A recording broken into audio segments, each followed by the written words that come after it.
Ano yung pa-U-turn, ito yung ano siya, yung mag-U-turn siya. Yan daan yan, malaki ang daan yan. Ito yung daan na ano, papunta sa stoplight, kasi ang stoplight na yan, isang pakaliwa, isang padiretso. Tapos yung dito naman papunta yan sa ano, papunta yan sa ibang direksyon. Ito yung daan sa ano, pa-U-turn. Ito naman yung padiretso pagdating sa stop. Ito yung padiretso pagdating sa stoplight, kakaliwa. Ari naman yung padiretso hanggang sa tuloy-tuloy na. Pag nakalampas ka na dito, na doon yung ano, doon na yung pinaka main road, o pwede pa rin papasok sa service road. Na dito ako. Kasi nanggaling ako dito nung una, nung nandito pa ako banda, ito nakita ko ito sa sa kanang side mirror ko, naka-placer siya, dandaan siya na nalabas para makapasok dito. Tapos dito ay may mga sinusundan ako dito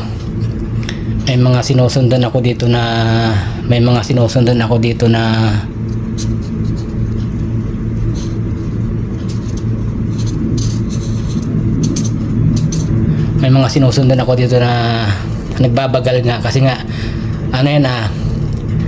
alas 8 pasado ng gabi, ay volume ang sasakyan dyan, kasi pag ganyang oras volume ang sasakyan. Di nagbabagal ako hanggang sa ito na siya. Nagulat ako na biglang kumalabog dito ako nasabitan banda, lampas na sa kalate, lampas na dun sa handle ng pinto sa passenger sa side. Pagsabit niya sa akin doon, siyempre naabante ako, nakaladgad ko pa siya, kaya humaba yung tama ko, kasi dito pala siya pumunta. Bago ang pangyayaring yon, nung nasabitan niya ako, tinakbuhan niya ako pupunta siya dito. Hinabol ko siya, tapos binusinahan ko. Sabi ko, sandali, bakit mo ako tinatakbuhan? Lumiko kami dito para makapunta rito, kasi pagdating din sa dulo dito, hindi ka doon masasabitan, kasi nga malawak na. Di na, diskusyonan kami. Sabi ko sa kanya, hindi mo ba ako nakita? Bakit tuloy-tuloy ka? Bago sabi niya sa akin, pasensya ka na, kasi akala daw niya kakaliwa din ako doon. Siya daw dito daw nakamonitor. Sabi ko sa kanya, bakit nakita mo ba ako naka-placer pa kaliwa? Ikaw kita ko naka-placer ka pa kaliwa, ako dire-diretso. Kasi sabi ko, kasi yung bahay ng amo ko na dito na sa kabilang ito. Sabi ko, anong gagawin ko dito? Bakit ako mag-U-turn? Ang tingin daw niya pakaliwa din ako, kaya dun, yung focus ng paningin niya na dito, kaya inabutan niya ako. Kaya nung maabutan niya ako, di gas-gas na ganun. Ito na guys, yung pagkakadisgrasya, kita nyo, haba, di ba? Wala, aksidente. Kahit anong ingat mo, pag inaabot ka ng buenas, ganyan iniingatan ko naman, kasi hindi ko sasakyan yan. Dayo lang ako dito, nangangamuhan ako. Siyempre, iniingatan ko yung amo ko, iniingatan ko rin yung sasakyan ng amo ko.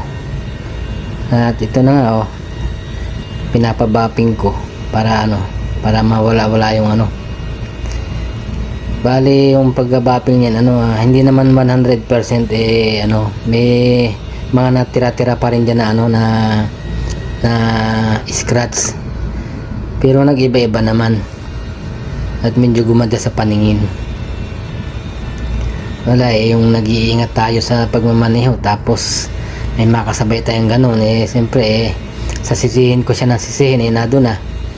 Sabi niya hindi naman niya sinasadya, hindi niya akalain na didiretso daw pala ako, kaya inabutan niya ako. Yung focus kasi ng paningin niya na doon sa kaliwa, akala niya kasi kakaliwa din ako, kaya inabutan niya ako.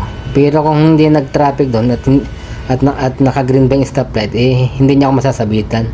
Yan guys, hindi siya na perfect ko. Ayun yung nabalatan kasi yan, okay, kita nyo. Kaya maputi-puti na yan, natanggal yung yung yung pintura, hindi na madala ng ng bapping. Ayan kulay puti. Kaya ano, hindi 100% makinis talaga. Pero iba na kaysa sa dati. Kaya mag-iingat kayo mga, lalo yung mga baguhan dito sa Middle East.